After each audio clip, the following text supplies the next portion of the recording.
ललित माधव नाटक। अतः अब वेणु गीत रूप संकेत के द्वारा ललिता को आह्वान करता हूँ। ऐसा कहकर अधर में वेणु रखकर माधव कहते हैं, अहे इंद्र की दिशा रूप नागरी, अर्थांतर में पूर्व दिशा की नागरी ललिते, अनुराग सहित सूर्य देव की अभिनव गुरुतर कांति का आविष्कार करो। अब ललिता पक्ष में श्री राधा को बुलाकर आनयन करो। देखो ये पक्षी श्रेष्ठ चक्रवाक किसी विरह से आकुल होकर तुमको काकुलक्ष के द्वारा प्रार्थना कर रहा है। पक्षांतर में कि ये चक्रधारी हरि विरह आतुर होकर सखियों में श्रेष्ठ ललिते तुमसे लक्ष लक्ष काकू वचन के द्वारा भिक्षा मांग रहा है कि तुम श्री राधा के साथ मेरा मिलन कराओ। श्री कृष्ण सकौतुक, देव ऋषि प्रसाद से क्या नहीं होता है, इसलिए ये नट अन्य व्यक्ति का अज्ञेय निगूढ़ मनोभाव व्यक्त कर रहा है। माधव सहर्ष, ये तो निकट में मनोहारिणी विजयनी मृदु मधुर नुपुर की ध्वनि है, अतः मैं अब माधवी मंडप में प्रवेश करता हूँ। ऐसा कहकर प्रस्थान। अनंतर ललिता के साथ पीछे पीछे श्री राधा का प्रवेश होता है। श्री राधा औत्सुक्य सहित सम्मुख में दृष्टि कर, सखी ललिते देख देख, ये तरंग लेखा धन्य है, क्योंकि ये शैवाल वल्ली के द्वारा निबद्ध चरण वाली हंसिनी को मोचित कर देती है। ये स्पष्ट ज्ञात हो रहा है कि मानो पद्म पत्रों के अंतर्वर्ती हंस के साथ इसको सम्मिलित कर देगी। तो ललिता मृदु हंसकर, हे हंसिनी, हंस पति के प्रति पक्षपात के हेतु ये उद्वत स्वभाव वाली उर्मिमाला तुमको आकर्षित करती है, अतः विश्वास के साथ कांत के निकट अभिसार करो। श्री कृष्ण उत्कंठा के साथ, जिसके दीर्घ कालव्यापी विरह ज्वर से जर्जरित होकर मेरी ये गुरुतर अनुभूतपूर्व दशा उपस्थित हुई है, वो मेरी चित्त रूप हंस की सरोवर रूपणी कमल नयनी श्री राधिका उपस्थित हुई है। ऐसा कहकर सिंहासन से उठकर बाहु युगल से ग्रहण करने के लिए भ्रमण करने लगे। उद्धव, ये तो नाटक चल रहा है। तो श्री कृष्ण धैर्य धारण कर लज्जा अभिनय के साथ, हाय प्रिय, ये तो वही शरद चंद्रमा विनिंदित मुख शोभा है, ये तो वही मदमत्त मृगुकुल की अन्वेषणीय माधुर्य की क्रीड़ा क्षेत्र रूपणी दृष्टि है। रतिपति जिसको देखकर धनुर्भ्रम का अभ्यास करता है, ये तो वही गौरवमयी भ्रू है। अहो, ये गंधर्व बाला श्री राधिका के समान मेरे धैर्य का हरण कर रही है। मुखरा, हा नातनी राधिके, तुम जीवित हो? तो ऐसा कहकर पकड़ने के लिए भागने लगती है। पूर्णमासी वस्त्रांचल धारण कर, हे स्नेह अंधे, ये तो गंधर्वों की नाट्य कला है। मुखरा अश्रु विसर्जन करती हुई, भगवती राधा सूर्यमंडल को भेद कर लोकांतर में चली गई है, स्वर्ग से गंधर्वों के द्वारा लाई गई हो ऐसा संदेह हो रहा है। श्री राधा, सखी ललिते, ग्रह से जब पुष्प हरण कौतुकवश मुझको तुम लाई हो, तब आर्या मुखरा ने हमें देखा है। ललिता, केवल मुखरा नहीं, जटिला ने भी देखा है। मुखरा सवाष्प गदगद होकर, हा वत्से, सत्य ही इस निष्ठुरा के द्वारा तुम नाना तापों से जली हुई हो। मधुमंगल क्रोध के साथ, राक्षसी वृद्धे, अब मिथ्या प्रीति दिखाने की आवश्यकता नहीं है। ग्रह की प्रांत वाटिका में इसे देखकर तुम तो कुक्कुरी की भांति भ्यों भ्यों करती रहती थी। मुखरा, ये उसको मुखरा को, मुखरा, आर्य मधुमंगल क्या करती, उस समय भगवती के द्वारा रहस्य प्रकाश न करने से प्रताड़ित हो गई थी। श्री राधा, सखी, यदि मुझे जटिला ने देखा है तो उपाय बताओ। ललिता, हा मंदगामिनी, वन मार्ग का त्याग कर कदम्ब वृक्ष व्याप्त कालिंदी तट मार्ग में गमन करें। तो दोनों परिभ्रमण करते हैं। श्री राधा, सखी, कह तो गति सूचक नुपुर ध्वनि के साथ किस प्रकार चलेंगी? तो ललिता, वितर्क कारिणी जटिला की बुद्धि विडंबित हो जाए। तो जटिला का प्रवेश। जटिला, सम्मुख दृष्टिपात कर, अहो मार्ग में राधा को नहीं देख पा रही हूँ, कहाँ उसका अन्वेषण करूँ। तो भूतल का अवलोकन कर हर्ष के साथ, आहा, ये तो वधु का चरण चिन्ह दिखाई पड़ रहा है, क्योंकि ये कुंडलाकार सौभाग्य चिन्ह के द्वारा अंकित हो रहा है। तब इस मार्ग से अनुसंधान करूं। श्री राधा, हे सखी, मैंने आज स्वप्न में किसी अपूर्व वस्तु का अनुभव किया है। ललिता, वो कैसा? श्री राधा, तुम तो लवंग कुंज में पुष्प आहरण में लगी थी। उस समय वृंदावन निवासी एक मत्त हाथी ने आकर तुम्हारे किसी हाथों को पकड़ लिया। जब तुम संभ्रमवश फिर कर जा रही थी, तब उसने बलपूर्वक तुम्हारे ओष्ठ पल्लव का दंशन किया और वाम स्तन पर तीक्ष्ण काम अंकुश रूप कर नख का निक्षेप किया। ऐसा आधा कहकर रोमांचित क्लेवर से नतमुखी होने लगती है। ललिता मृदु हंसकर, अई सरले, मैं जब तुम्हारे हृदय में कस्तूरी के द्वारा पत्रावली की रचना कर रही थी, उस समय मैंने देखा प्रत्यक्ष कि स्वप्न में उस नागर कुंजर ने तुम्हारे साथ विलास किया। अतः स्पष्ट कहो कि जन संग के अयोग्य उस अवसर पर तुम्हारी दीर्घ सूत्र वाली निवि रूपा तीसरी सहचरी स्तवर निर्गता हुई किंबा नहीं। श्री राधा, स्वगत, इस धूर्ता ने किस प्रकार ये संदेह किया है? भ्रूभंगी पूर्वक प्राकश्य में, हे वामे, क्यों मिथ्या आशंका करती हो? जटिला, निश्चय ही नुपुर शब्द के द्वारा आकृष्ट होकर ये हंस समूह सूर्यपुत्री यमुना जल से वन के प्रति धावित हो रही है। अतः मेरी छोटी सी बहू अधिक दूर में नहीं है, ऐसा ज्ञात हो रहा है। उद्धव, अहो वृद्धाओं का किस प्रकार बुद्धि कौशल। ललिता, स्वगत, पूर्ववर्ती माधवी मंडप में माधव होंगे। अनंतर वृंदा के अनुगमनकारी माधव का प्रवेश होता है। माधव चारों ओर देखकर मेरे हृदय उत्सव के विविध हेतु स्वेच्छा रूप में क्रम से वर्धित हो रहे हैं, परंतु राधा अभिसार तुलना में कोई आरोहण में समर्थ नहीं, क्योंकि जिसकी मनोरथ तट की अल्पमात्र सीमा प्राप्त होने पर सांद्रानंदमयी अनुपम जगत द्विस्मृति तक संगठित हो जाती हो। श्री कृष्ण, पौर्णमासी को देखकर, हाय स्नेहमयी, सर्वदा मुझको विलक्षण आनंद प्रदान करने के कारण आप मेरे गुरु से भी गुरुतरा हैं, क्योंकि नाट्य कौशल छल से आपने मुझको सुदुर्लभ वृंदावन लीला में प्रविष्ट कराया है।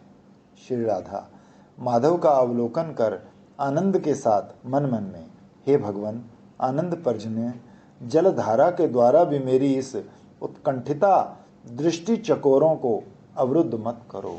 ये क्षण काल के लिए उनकी मुखचंद्र की दुर्लभ ज्योत्सना का पान कर सके। भ्रूभिंगी पूर्वक कहती है, ललिते, तुमने उचित कहा है, क्योंकि तुम प्रताड़ना पूर्वक सरला मुझको यहाँ लाई हो।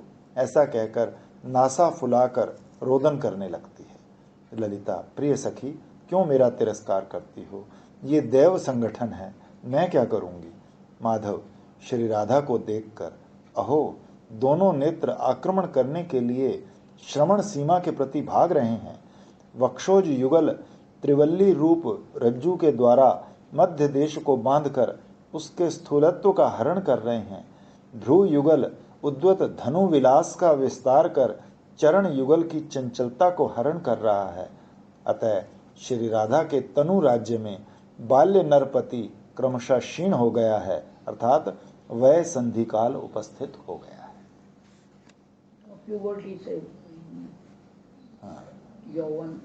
हाँ, तो वैसे हाँ। ललिता, हे वरांगी, जिसका दक्षिण चरण वाम जंघा के अधोभाग में संलग्न है, जो त्रिभंगी है, जिसका स्कंद देश ईशत वक्र होकर स्तंभित है, जिसका नेत्र प्रांत तिर्यक रूप से संचरण कर रहा है, जिसके चंचल अधर में चंचल उंगलियों के द्वारा क्रीड़ा परायण वंशी विलास कर रही है, जिसके दोनों भ्रू चंचल भ्रमर की भांति नृत्य कर रहे हैं, उस पूर्ववर्ती मूर्तिमान परमानंद को स्वीकार करो। जटिला, सा आनंद, ये तो दाहिनी और वृषभानुनंदनी बैठी हैं। ऐसा कहकर समीप जाकर, अरे अभिसार मार्ग का उपदेश दायिनी ललिते, अब मेरा पुत्र अभिमन्यु विदेश में गया है, इसलिए तुम ग्रह शून्य करके क्यों इस वधु को यहाँ लाई हो। ललिता, सब है मन ही मन में, हाय दुर्भाग्य, इस प्रतिकूल प्रकृति वाली दायन वृद्धा ने जला मारा।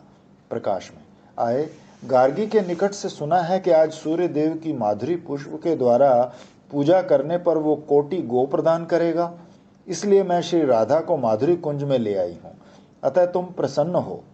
जटिला मिथ्या स्नेह दिखाकर कान कान में, वत्से मेरी बहू पुत्र के निकट कहती रहती है कि ललिता मुझे प्रलोभन दिखाकर अभिसार कराती है, वो इस प्रकार तुमको मिथ्या दोष लगाती है, तो तुम ये अपमान क्यों सहन करती हो। ललिता स्वगत, आश्चर्य है, जटिला की कुटिलता तो देखो। माधव स्वगत, जिस विषय में मन की गुरुतर आसक्ति होती है उसमें गुरुतर विघ्न उपस्थित होता है, ये बात मिथ्या नहीं है। ऐसा कहकर नेत्र प्रांत से श्री राधा का अवलोकन कर धीरे धीरे गमन करने लगते हैं। जटिला नासिका अग्र में तर्जनी रखकर मस्तक कंपाती हुई विस्मय के साथ, अरे बालिका भुजंग, किसको दंशन करने के लिए यहाँ घूमते हो। माधव, हे लंबोष्टी, आपके समान गोष्ठ पिशाचिनियों को। श्री कृष्ण मधुमंगल से गोकुल कुल वृद्धाओं की कठोर वाणी जिस प्रकार आमोद प्रदान करती है, उस प्रकार महामुनियों की स्तुति भी मेरे लिए मधुर नहीं है। वृंदा, हे वृद्धे, धर्म रूप चकोर के जीवन के लिए श्री कृष्ण का चरितामृत चंद्रिका स्वरूप है, उन श्री कृष्ण चंद्र में क्यों प्रतिकूल भुजंग भाव अर्पण करती हो। जटिला व्यंग के साथ उच्च हास्य कर, इस पृथ्वी तल में कौन व्यक्ति है जो ब्रजेश्वर नंदन के पर वधु विनोद क्रिया से भूषित गुण को नहीं जानता, क्योंकि ये रति लंपट मार्ग में सतियों को निरोध कर बलपूर्वक उनके कुछ कुटुमल में नख विष्णु विष्णु और अधिक क्या कहूँ। श्री राधा स्वगत, हा हथ देव, राधा ने तुम्हारे निकट क्या अपराध किया है।